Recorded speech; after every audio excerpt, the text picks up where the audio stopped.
Okay, so welcome everybody. It's my absolute delight to introduce Shen, who's going to be defending their dissertation on scaling cooperative intelligence today. Um, just a couple things to celebrate Shen before we get started. So I was reflecting on the experience of working with Shen. And I realized that there's a kind of courage in pursuing interdisciplinary work that's really wound throughout the whole PhD. So I just wanted to highlight four aspects of that that I think you'll get to see more of today. First, Shen's work in making AI systems which actually try to infer what we want challenges a paradigm in computer science which says we're supposed to tell the computer what we want and it's supposed to do it. Second, Shen's work required the development, many AI researchers will build models and capabilities using the computer science that's available. Shen actually built both planning compilers and probabilistic programming infrastructure merely as instrumental sub-goals for trying to make AI systems that could better infer what we want. Third, many people studying AI faculties, like capacities like understanding the minds of other agents, will tend to view that as kind of divergent from reverse engineering human capacities, but Shen's work really deeply linked the study of reverse engineering human theory of mind with engineering more capable AI systems. And fourth, in doing that, Shen actually, I think, helped to challenge and sharpen a paradigmatic assumption in computational cognitive science of building models of human intelligence that are rational agents. Instead, building some very interesting new models of fallible human rationality and showing how that actually leads to much more accurate, realistic models. Now, just one note on the ambition and playfulness in Shen's research. So this unfortunately poses a challenge for me giving the intro, because it turns out when Shen showed up in grad school, the first problem she tried to tackle was to make an AI system that could learn the rules of a game. And unfortunately, I cannot tell you what those rules are. So for those of you who know the game, you'll appreciate just how hard it is.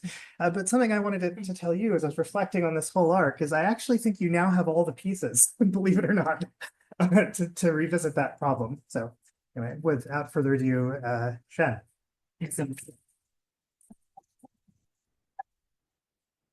Thank you, Vikash. Thanks, Josh. Thanks, Dylan and Leslie for all being with this with me. And thank you to the audience for all being here. I'm really excited to present the work I've been doing over the past 6 years now to all of you today. So humans cooperate with each other every day in order to achieve all sorts of tasks, whether it's a construction team working on a building, to developers who are pair programming, co-pilots flying in an aircraft, or a group of scientists doing research together. We routinely exercise what you might call our cooperative intelligence, using our understanding of other people's goals, intentions, and actions in order to work together fluidly, assist others when they need help, and accomplish shared goals none of us would be able to accomplish on our own. In fact, our ability to do so starts from a very young age. In this video that some of you who've taken Josh's class might know, this 18-month-old toddler is watching an adult do something quite strange. He's carrying a stack of books and is repeatedly banging them into the door of his cabinet. And yet, without ever having been taught, the toddler figures out the adult probably wants to put the books inside the cabinet and automatically offers to help.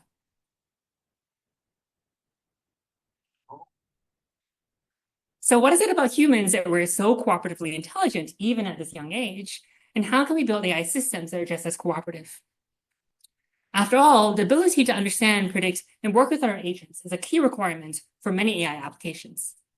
For example, it's a crucial aspect of building collaborative robots, which have to infer the subtasks that humans are working on. It's important for self-driving cars, which have to predict and coordinate with other road users. It's also needed by virtual AI assistants, such as good old Clippy from Microsoft Office, along with its spiritual descendant, Microsoft Copilot. These systems have to infer what a user wants from their actions and explicit instructions in order to actually be helpful. In fact, I think it's fair to say that the most recent wave of AI systems that everyone's excited about, so-called AI agents, require this cooperative ability as well, right? Whether they're trying to help us write code or do online shopping, they have better understand our actual goals and reliably achieve them. If they don't want to cause serious problems, like they almost did for this journalist here, where we almost spent several $100s that this person didn't want to be spent. I'm just going to make sure this is minimized so we don't have to see that. Great. So how can we build AI that cooperates with humans as reliably, safely, and efficiently, at least as well as other humans do? Well, in this talk, I'll be telling you about my approach to this challenge, which is centered around theory of mind as inverse planning, the ability to infer goals, intentions, and other mental states by inverting a model of how humans plan. This capability is required for all other aspects of human-like cooperative intelligence. And to show how we can scale this capability, the first half of this talk will be about Sequential Inverse Plan Search, or SIPS, an inverse planning architecture that I've designed for real-time open-ended goal inference. To achieve real-time performance, SIPS is built on two core technologies I've worked on over my PhD. Probabilistic programming, a platform that enables scalable probabilistic AI in the same way that PyTorch enabled deep learning. And model-based planning, which I've tightly integrated with probabilistic programming via a modular and high-performance planning library. Together, these platforms allow us to scale inverse planning to complex environments with hundreds of possible goals. Building on essential capability, I'll next show how we can develop model-based AI systems capable of cooperative communication with humans, the ability to understand the shared goals that underline what we say to each other, and cooperative decision-making, the ability to coordinate conjoint goals and plans. To do this, I'll introduce an extension of SIPS called CLIPS, Cooperative Language Guided Inverse Plan Search, which achieves goal inference from natural language by using large language models inside of probabilistic programs. This enables AI assistants to pragmatically follow instructions by cooperative planning and to achieve uncertainty-aware assistance to users even when their instructions are ambiguous. Finally, I'll end this talk by charting out a vision for how we can continue scaling cooperative intelligence to the real world. By using the capabilities and engineering platforms I've introduced here, I believe it'll be possible to build a new generation of cooperative, reliable, and model-based AI agents, including AI copilots, smart non-player characters in video games, and collaborative robots that avoid the failure modes of current generative AI. In addition, by advancing the fundamental science and engineering of cooperative intelligence, I believe it will be possible to scale not just AI agents that cooperate with individual users, but design cooperative AI infrastructure that enables humans and AI to flourish with each other despite our divergent interests. So that's an overview of the talk, and let's get started with how we can scale goal inference. Suppose you're watching an agent in the environment I'm showing here.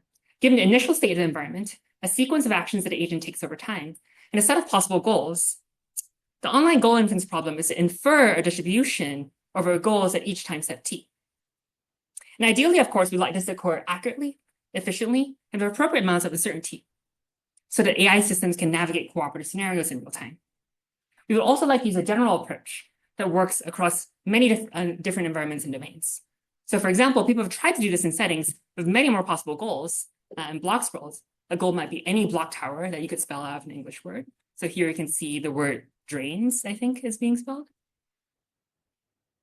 And you might also try to do this in home environments where the goals are basic household tasks, like setting the table with plates and glasses. So you can build a robot that infers your goals and tries to help you. So how can we scalably solve goal inference problems like these? Well, one approach that would be popular these days is to simply treat goal inference as a prediction problem. If you can collect a large enough data set of initial states, agent actions, and goals, then in principle, you should be able to train some classifier, like a neural network, to predict goals from states and actions by just maximizing the log likelihood of the data set.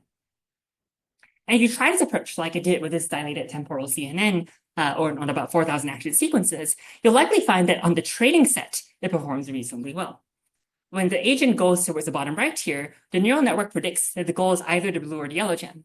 But it switches to the blue gem once it's clear that the agent was only picking up the key in the bottom right in order to unlock the two doors that lead to the blue gem. However, once we go to a test example with a different layout, issues start to arise. In this example, the red gem is blocked by 3 doors. Now, keys disappear once used, so the agent needs 3 keys to reach the red gem.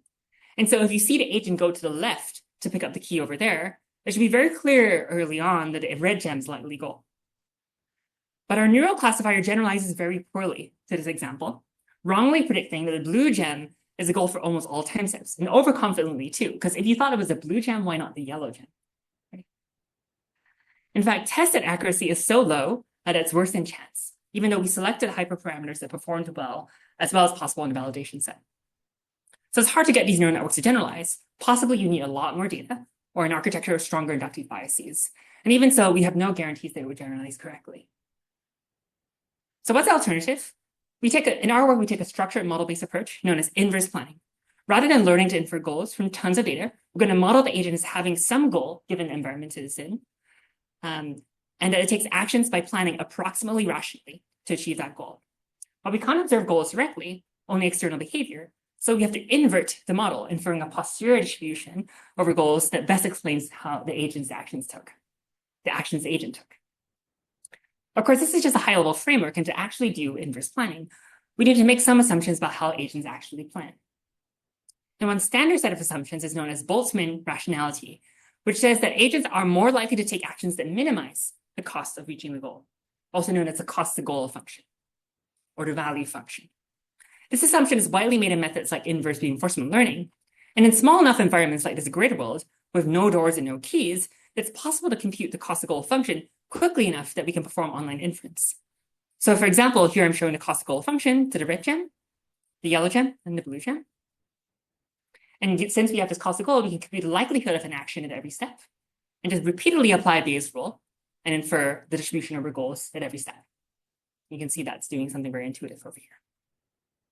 Unfortunately, the standard approach suffers from two key scalability challenges. The first is that planning ahead is generally intractable.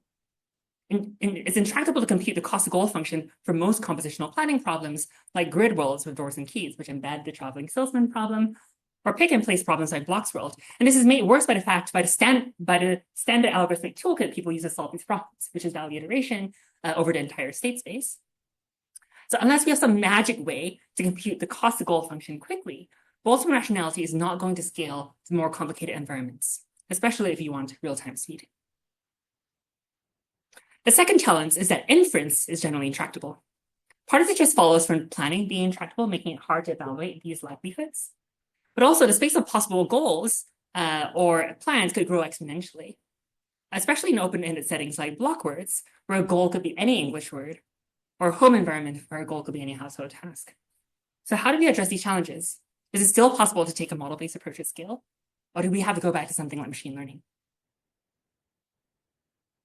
Here's where our probabilistic programming architecture comes in, Sequential Inverse Plan Search, or SIPS. At a high level, SIPS addresses the first challenge by modeling agents as boundedly rational planners, agents that alternate between planning ahead for several steps and acting.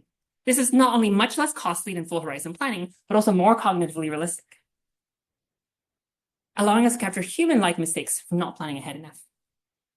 And we implement this using a platform I wrote for high-performance planning called pddl.jl, integrating it with a probabilistic program to create a probabilistic agent simulator that is both efficient and domain general.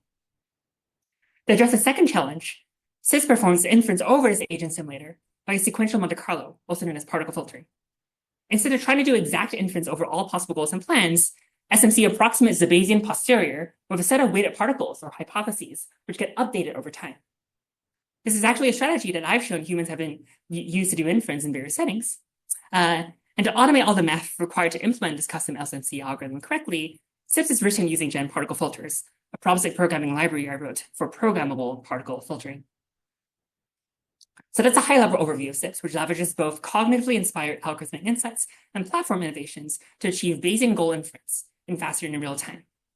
And I'll now walk you through details so you can see how all of this comes together. So first, the agent model. In general, we've seen that for an observer to infer an agent's goals, the observer needs to simulate how the agent would plan ahead to achieve each possible goal. How do we avoid this from becoming really expensive? Our key insight is that if we can assume that agents are planning to achieve their goals online, then during inference, the observer only needs to plan ahead as much as the agent does, limiting the amount of computation that we perform at each step. So this is illustrated on right. Here I'm showing an agent that doesn't form a complete plan before acting. Instead, guided by a search heuristic that forms a partial plan, takes a number of steps, then replans before acting again. This is both cheaper than full horizon planning and also a more realistic model of humans. In particular, it captures suboptimal behavior, like you can see here, where the agent optimistically tries to get the key and get closer to the blue gem, but ultimately realizes this is a backtrack and get that second domain in order to finally reach its goal. But how do we actually implement this agent model in a way that captures a wide range of planning behaviors, not just the one I showed you? Here's where we leverage the flexibility of probabilistic programming, which allows us to mix probabilistic code with planning algorithms, defining a rich probabilistic model over agents' actions. So first, we can write a program that defines a prior over possible goals, which can be uniform or something more complicated. And we can simulate a sample from the prior, selecting the blue gem as a goal in this case. Then at each step, we're going to simulate how the agent plans to achieve that goal. In particular, we decide randomly whether the agent does additional planning. And if so, we sample a random search budget for a planning algorithm, then run the planning algorithm until it reaches that budget. For example, SIFS is designed to exploit incremental planning algorithms like real-time heuristic search, an anytime variant of A-star search that produces not just a plan, but a policy, a conditional plan that says what you should do at each state. Now, because we don't run search to completion, this policy is going to be partial, as you can see on the right here. But this is fine because the agent can just continue planning in the future to fill out this policy as needed. And finally, we're going to turn our policy into a distribution or likelihood function over actions. Specifically, we're going to compute a Boltzmann distribution for the policy's estimates of how close the goal is and how good each action is. And this improves model robustness because it assigns non-zero probability to actions which are not the most optimal. And just in case you're wondering, this actually means that our model is a generalization of the classic Boltzmann rational agent model, but except that SIFS is more realistic and more efficient to simulate. With this model, we can now simulate many possible ways an agent might act over time. And because we use the compiler-optimized planning algorithms from the pddl.jl library, which are guided by domain general search heuristics, we can not only run agent simulations very rapidly, but over any domain specifiable in the planning domain definition language. Visibility is a key aspect of what makes SIFS both general and highly efficient. So still, if you're a good Bayesian, you might be wondering how we can go from efficiently simulating goals to efficiently inferring them. You might even be wondering whether efficient inference is possible over such a complicated model.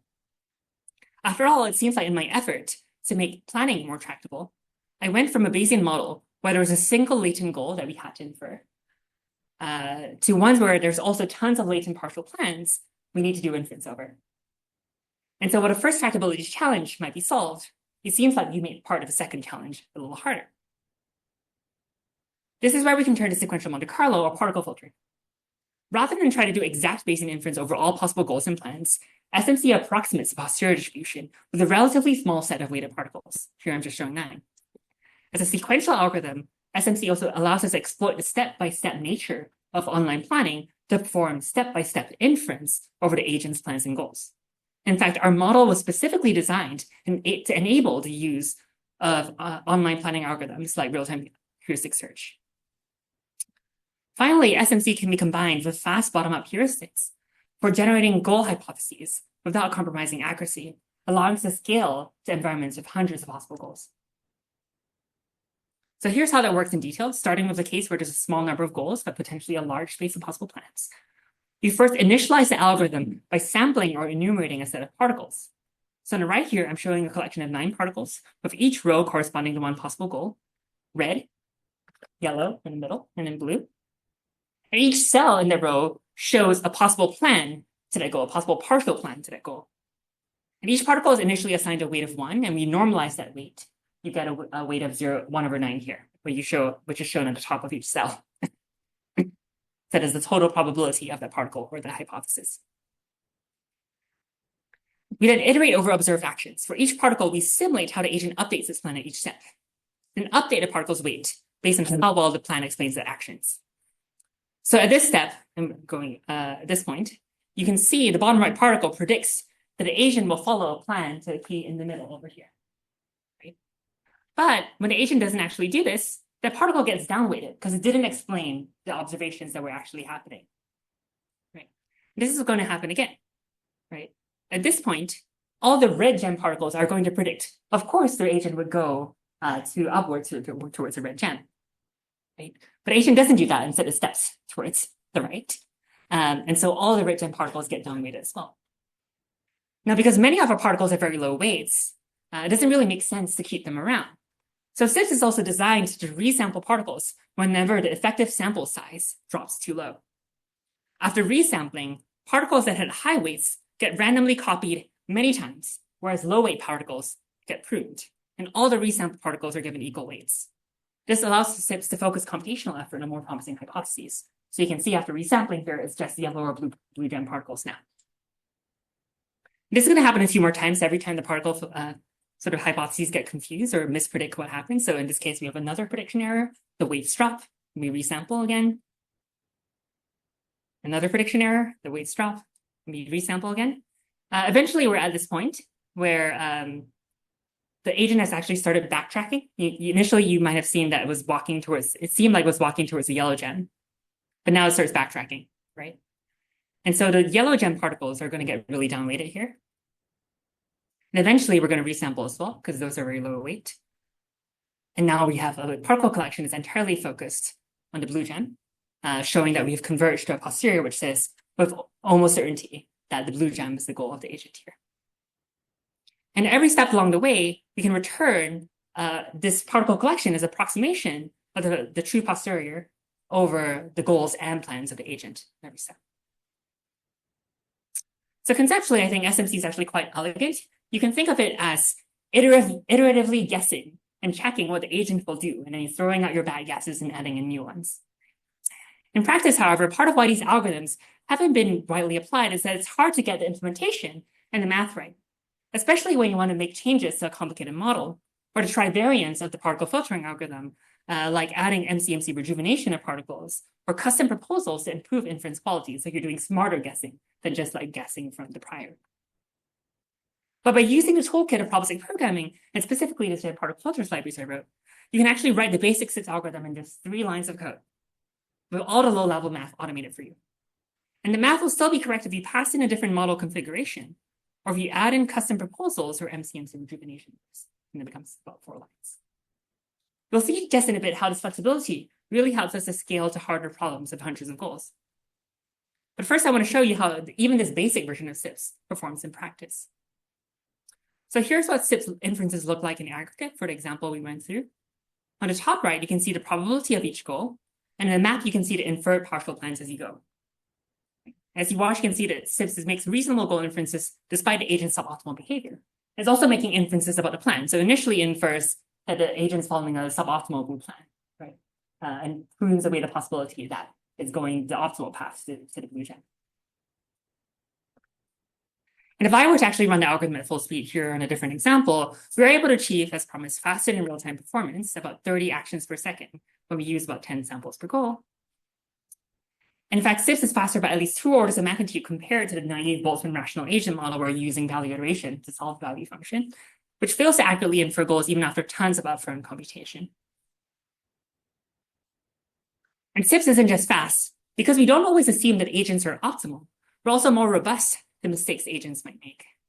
In this example, we have a case where it was easy for agent to achieve the yellow and the blue gems, but it's a little harder to reach the red gem. Can everyone see how you need to reach the red gem? Great, okay. Now let's see what the agent actually does. Okay, which gem was the agent trying to reach? Which do you think? Right. Okay, very intuitively, people say that, and I think we actually did an experiment online, and that's what people say as well. And CIPS actually accounts for this inferences because it allows for the possibility of myopic plans. This is unlike the Boltzmann agent model, which attributes all missteps to mistakes at action level, and hence infers that the agent is going for the yellow gem, the only gem that's still reachable. And I actually thought about this, but I think our implementation have had a bit of a bug here. What really should have happened is that the red gem and blue gem probability should have gone all the way to 0. Because once you unlock the door, it would have been impossible under the assumption of Boltzmann rationality. Right? Cool. So what about open-ended goal inference problems with hundreds of possible goals?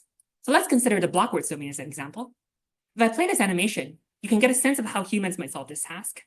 So based on the letters that are being stacked so far, you're probably coming out with 1 or 2 guesses, like ink, maybe pink, but maybe not pink. If it turns out your initial guesses don't explain the subsequent actions, you'll probably quickly discard them, keeping only the good ones. So this logic is essentially what we implemented in open-ended SIPs. An SMC algorithm that dynamically adds new goals to the particle collection based on the actions observed. So at every step, we propose entirely new hypotheses using some fast bottom-up heuristic. If I start from this state over here, and then I see block I gets stacked on top of block N and K, I might guess goals like pink or link by basically auto-completing the suffix ink as a plausible goal that might be achieved. But we're not just going to take these guesses for granted, or we shouldn't anyway, because when the next action happens, which is T getting stacked on top of P, now guesses like pink no longer make as much sense because it's irrational to do that, right? And so we're going to reweight these guesses by how well they explain the actions that were just observed. So pink is going to get downweighted. And we're also going to propose new guesses based on new observations so far. And so here there's nothing really to autocomplete from T and P, so autocomplete some other block tower, and we get more things like brink, link, whatever. And then finally, we resample down our new and old guesses to a smaller collection based on their relative weights. And this has the effect of tossing out low weight guesses, like pink. So like the basic version of SIPs, I think this is actually a very intuitive algorithm. And with the help of probabilistic programming, we actually have an implementation that matches the intuitive simplicity while preserving the soundness of the algorithm. Right? We can also easily customize our choice of the heuristic proposal here, different kinds of n-gram models, something else, allowing us to rapidly explore different inference strategies. So that's what we did in this block-word study. And the end result is that we're able to accurately infer the agent's goals with just 10 Monte Carlo samples, using an n-gram language model as our bottom-up proposal. Just like the basic version of SIPs, we're able to do this inference over all 169 goals and faster in real time without compromising accuracy. And having recently tried to play this game with friends in real life, I can promise you this is way faster than humans can do it. In fact, open-ended SIPs matches that exceeds accuracy of both humans and exact Bayesian inference, while running 12 to 85 times faster than exact inference, which actually tries to do inverse planning over up to 800 possible goals. Notice accuracy measures average across all time steps, including steps where only 1 or 2 actions have been taken. So the best you can do here is only about 20%, but it's still much higher than 1 over 800, which is the total number of goals in some cases. And we also showed in some other work that it's not just that it's accurate. If you actually use less particles, you actually get something closer to human-like. And so we show that humans are actually doing something pretty close to particle-based inference for these kinds of tasks, and not like exact Bayesian inference, right? So approximately Bayesian inference as opposed to exact Bayesian inference. It's a process model of how humans solve this task. And while it's still ongoing research, I'm currently working on ways to generalize open-ended SIPs to more domains like virtual home. For example, similar to methods like symbolic knowledge distillation, I'm looking to explore how we can distill efficient n-gram goal proposals from large language models so we can infer a wide range of household activities with very low cost. So we're not running this huge large language model in the inner loop every time we propose. I'm also exploring how we can automatically compile sub-goal-based proposals by analyzing the structure of the planning domain to determine which sub-goals likely cause or enable future goals. This allows us to sort of just do analysis of what could possibly enable what in order to derive what could the agent possibly be doing in the future. With these in hand, I believe that we can continue scaling SIPs to a much wider set of environments. So that's SIPs, which allows us to build AI systems that rapidly and reliably infer the goals of agents from their actions, while staying robust to human planning mistakes, and achieve open-ended goal inference over hundreds of possible goals. Just to give credit where it's due, this work was done over many years with a wonderful team of collaborators, Jordan and Tom in our original NERMS paper, Tom is now assistant professor at Princeton, Arwa, Gloria, Lynn, and Joey in our follow-up CoCoSci paper, Stefan and Natalie for helping with early attempts at trying to use large language models as part of the goals. Turns out that didn't work super well. I'm happy to talk about why. And Gloria Kang for work on the open-ended blocks row task I presented here. So I've shown you how we can scale inverse planning, scale up inverse planning. In cooperation, however, we don't just coordinate by inferring goals from actions. We also communicate with each other. Oh, yes. I'm not sure why this keeps coming back.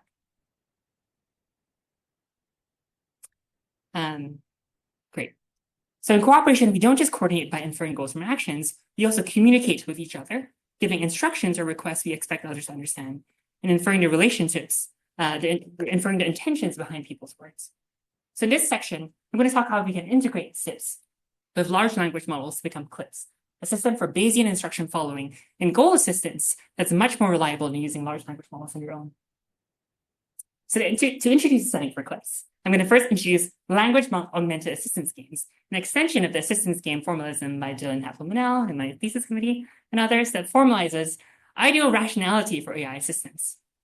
In this two-player Markov game, there's a human who has an unknown goal G, and an assistive agent who has a prior over the human's goal. And both the human and the assistant can take actions. In our language augmented extension, the human can also communicate to the assistant with natural language utterances, U.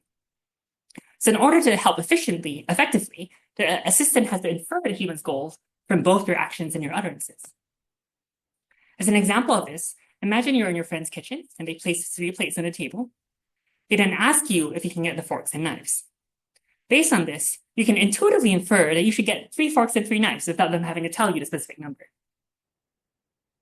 So how do we solve these assistance games? In cooperative language-guided inverse plan search, or CLIPS, we model people as not just having an unknown goal, but also a joint plan that involves both themselves and the assistant. They then follow this plan by taking actions, but also communicate the plan by giving instructions. So by inverting this model, we can infer what someone wants from both their actions and their words. So we already know how to specify this distribution over actions with SIFs, but how do we do model goal-directed instructions in a system like this? Especially when you're in something as rich as natural language. So here's where we make use of large language models as likelihood functions. Since large language models can be viewed as probability distributions over text, we can use them to not just only generate conclusions, giving some input, it was the usual way people use them, but also evaluate how likely a specific completion is given some input text. So we can teach an LLM with a few examples how to generate an utterance given an intention expressed in code. You can evaluate how likely an observed utterance U is given a specific intention. In CLIPS, we do this by prompting a large language model with few short examples of how to translate formal commands like unlock U, key 1, door 1, into sentences like, can you unlock the door for me? By including these examples in a prompt, followed by command C, we can evaluate the likelihood of an observed utterance U, given the command. And so if we had a prior over possible commands, we could apply Bayes' rule to infer commands from natural language. But in CLIPS, we don't just want to infer these low-level commands. We want to infer the agent's higher-level goals and plans. So how do we do that? This is where probabilistic programming comes in handy again.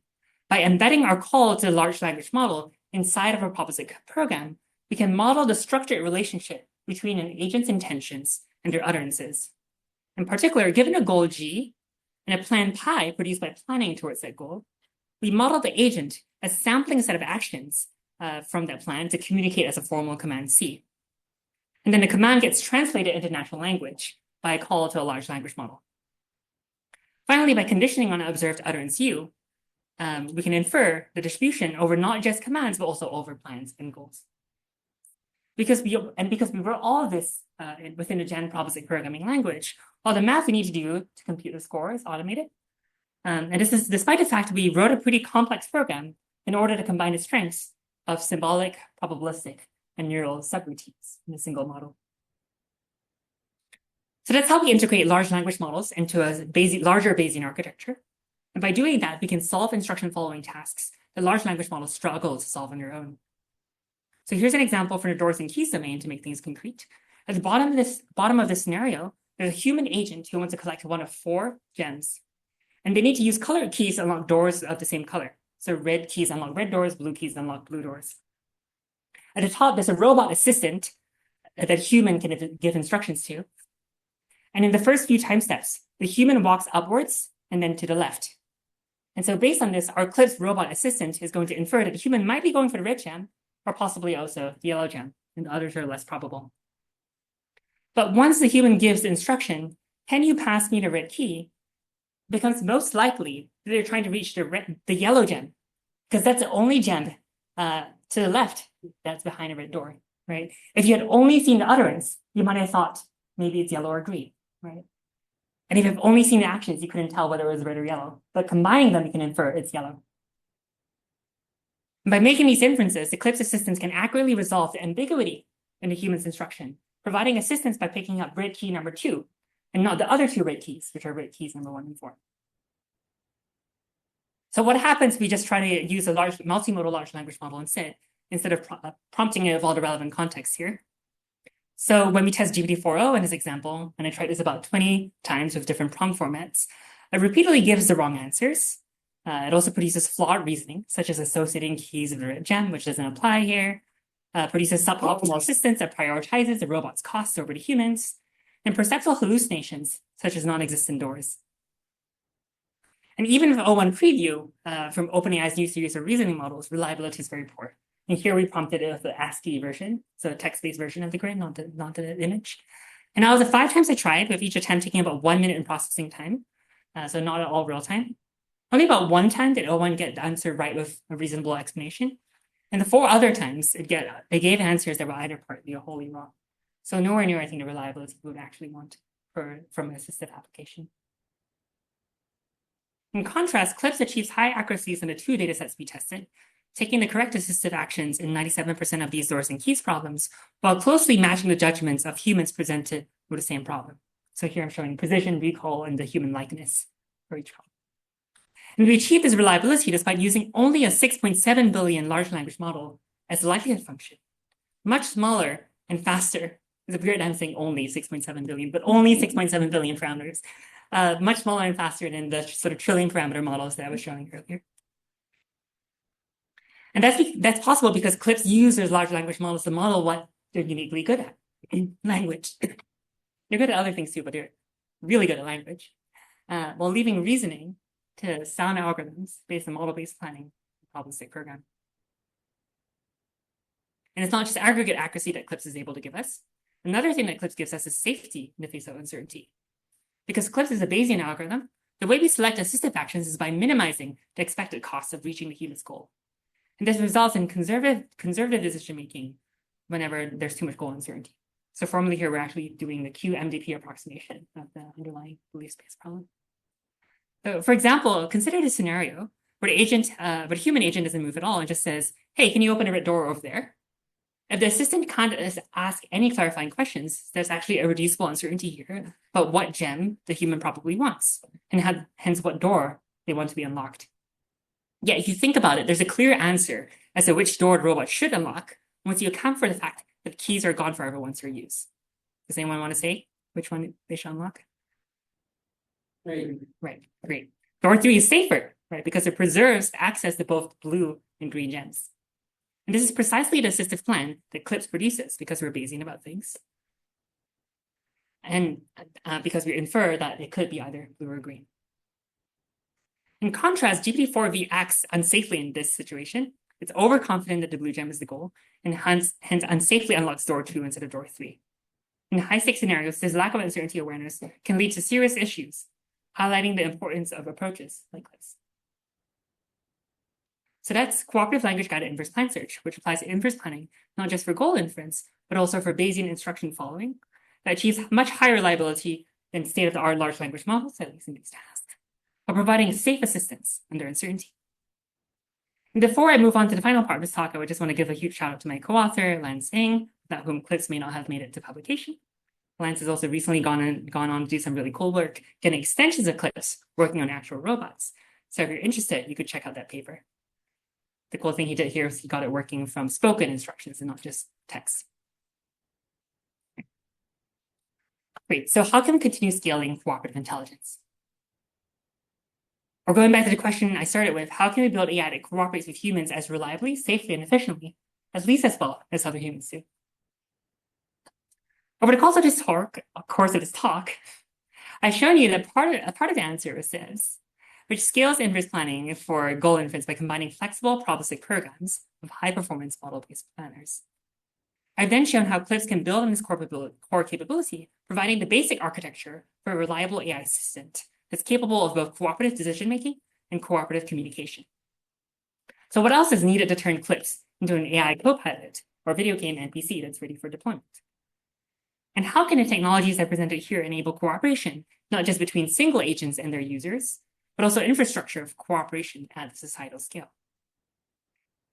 Well, starting with cooperative agents like copilots, NPCs, and robots, I believe we're actually on track to creating such systems using the rational model-based approaches I presented here in the next 1 or 2 years, delivering much higher reliability than end-to-end. Right.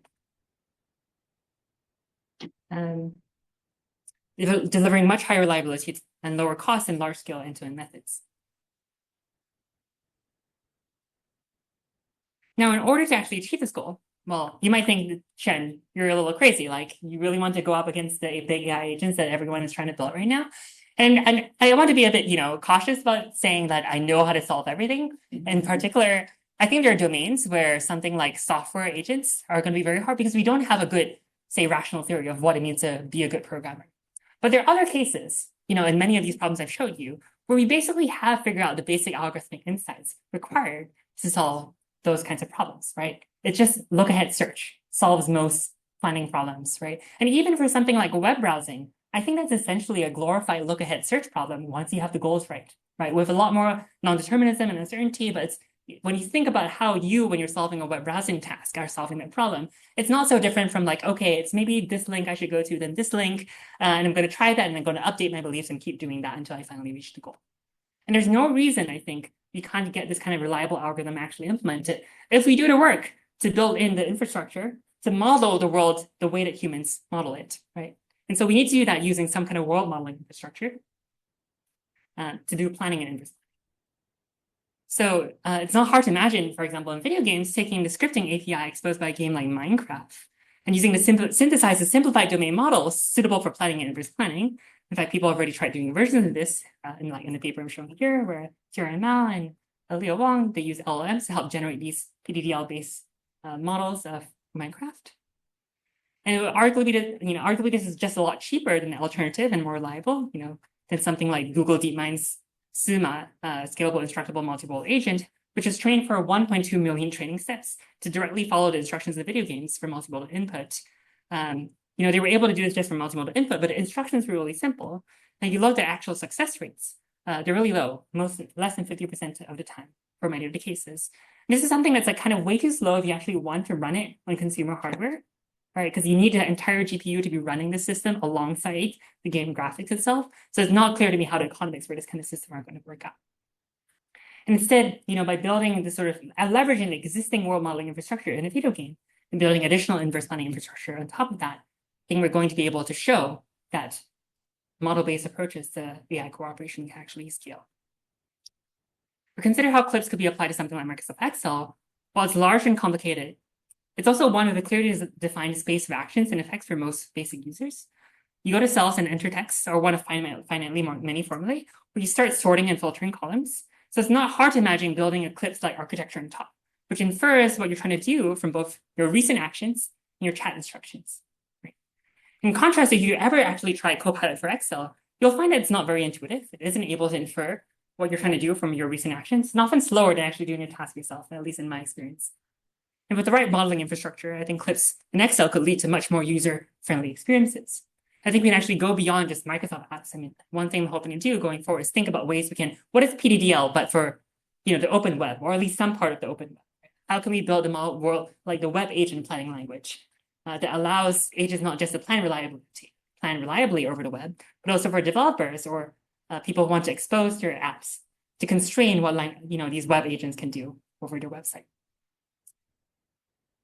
So that's one piece of platform infrastructure that will help us scale model-based copilots and NPCs. But I also think there's a number of cooperative capabilities that we'll have to develop out as well. Because while SIFs and CLIPS may have filled out the most important aspects, like inferring goals and plans, instruction following and goal assistance, but there's much more to theory of mind and cooperation, like inferring beliefs, grounded task dialogue, or team coordination. I've already been working on some of these new capabilities myself. For example, together with Lance, I've been working on methods for inferring and communicating agents' beliefs when they're represented in natural language.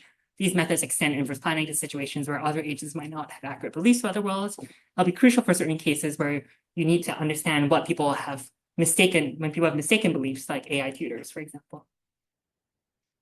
I've also done some work on inverse motion planning together with Giovanna Kondich and Dylan and Stewie, which will be necessary to take goal inference into continuous robotics domains. As it turns out, SMC methods can also be applied here to infer high-level goals from low-level motion data.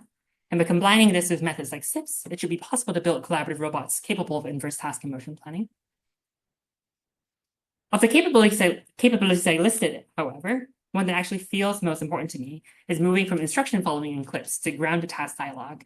By this, I don't mean the kind of dialogue you can already have every day with ChatGPT, which is primarily text-oriented. It's great for editing your thesis drafts or something. But I mean like grounded in an actual, say, physical or virtual environment. For example, when working together on a task, we may want agents to ask specific questions about users' goals, right? Or provide crucial information that users may not know. And rather than just adding ever more training data, I think it's actually a rational cooperative approach to enabling this that again leverages the combination of probabilistic programming of large language models. Specifically, one technique I've worked on is the idea of using sequential Monte Carlo for constraint generation for language models. Because if you want to sample from a language model conditioned on some constraints at inference time, like infilling or classifier guidance, or enforcing the correct syntax, that can actually be framed as a posterior inference problem, which we can use SMC to solve. So how does this help with grounded task dialogue? Well, if you recall from clips, parsing utterances is actually a kind of posterior inference problem. This is a bit too much math, perhaps, but we're trying to infer a formal command from some natural language utterance, upweighting commands that assign high likelihood to the utterance and also have higher probability, while enforcing a syntax constraint. Right. And while in the original version of clips, we actually computed this posterior via brute force enumeration, in general, we need to scale this, and we need to scale it. One easy way to scale it is using SMC. Similarly, generating utterances can be framed as a posterior inference problem or constrained sampling problem. Right? Instead of just directly translating a desired command into an utterance with the language model, we can use SMC to generate a string that has high likelihood of being interpreted correctly by a listener, right, as the intended command, while also being relatively concise. Or alternatively, we can use it to generate questions that are designed to be informative when answered by adding a term to this target distribution that's proportional to, say, expected information gain. By doing this, we can basically enforce large language models to be cooperative speakers and listeners in the style of rational speech active theory, allowing our agents to be helpful and informative communicators while reducing hallucinations and mistranslations. So there's a lot more I could say about how we can scale capabilities for specific agentic applications. But I actually want to close off by discussing infrastructure for AI and human AI cooperation at scale, at a grander societal scale. Because while humans are one of the most cooperatively intelligent species on the planet, we're also one of the most likely to have disastrous conflict with each other, right? And just getting AI systems to be more cooperative with their human owners isn't going to solve that problem. If anything, it makes things worse because of AI-enabled human conflict. And as Josh and Vikash know, I actually came into the PhD very much wanting to solve these problems, realizing that they can't just be individual preferences when you're talking about AI value alignment. So to address this challenge, we're going to have to scale up cooperation in a setting where agents' interests aren't fully aligned with each other, whether that's the humans or the AI they control, and find ways of reaching mutually beneficial outcomes instead of just conflict. And I've already started doing some of that research together with my master's student, Nell Oldenburg. I meant to include an image here, but you'll see it later. In particular, we were interested in designing agents that learn cooperative norms from the agents around them, because that's one way that humans manage to avoid mutually destructive outcomes. And so this environment is a little microcosm of what the issues that humans might face, right? So here we have some depletable food resources that people might need to figure out how not to deplete all of them. And there's pollution that can harm resource growth, so people need to pay some costs in order to manage that together. And if people don't cooperate, everything is going to go to, badly. And so here's an example of that happening. This little red agent is like new to this society and doesn't realize it has to follow these norms. And so eating all the apples and doesn't clean the river. Eventually, there are no more apples. So to address this, we extended the idea of inverse planning in SITs and clips to Bayesian norm learning in Markov games. Just as clips agents infer a shared goal to assist their users, we designed agents that infer shared rules that other agents in their society follow. Because just by watching what other people do and don't do, I should be able to infer something about the rules society follows. For example, if I normally expect you to eat apples, but you instead go and clean the river, I should maybe infer that there's a social norm at play. And if I see multiple people do that, then I really should think there's a social norm at play. And by modeling norm learning this way, we were not only able to unify several different technical literatures on social norms, including work in philosophy, game theory, and deontic logic, we were also able to build agents that rapidly acquire cooperative norms, avoiding the negative outcomes I showed earlier. So here the RIT learning agent, initially it is unaware of the norms and tries to consume all the RIT apples. But eventually, after a while, it learns from the other experience agents and not only stops eating all the apples, it goes on to clean the river of its own accord, right? Something a helpful child might do, maybe not all children. And all this learning happens really quickly, right? In a single episode, about 300 steps. And it's about 6 to 7 orders of magnitude faster than approaches based on multi-agent deep RL. And of course, being able to learn social norms is just one small part of cooperative AI infrastructure.